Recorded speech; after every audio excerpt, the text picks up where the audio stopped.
Šerife? No, něco jste nám chtěl říct. Jo. Mám plán. Jak chytit Robina Hooda. Už pořádal jsem lukostřelecký závody. A on jak se zase vytahoval, že je nejlepší lukostřelec v celé Anglii. Tak on se přijde a my ho chytíme. Vytáhle hlavička. Vyhlašuju lukostřelecký závody. Lučišníci, nástup!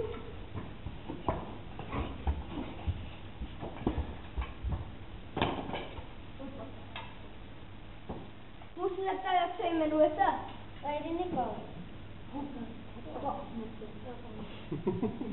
A vy jak se jmenujete? Sir Hrvaň z rozlámaný lhoty.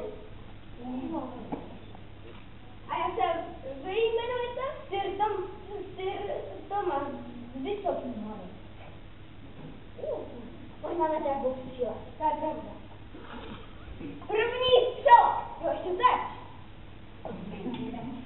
Dokonce živý. Takže první střel. Jsem zvědavý.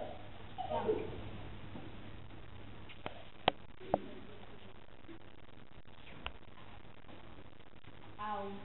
15.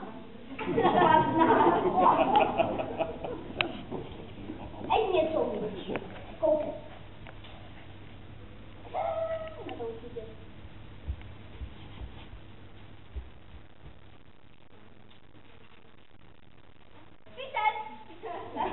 Ty málo.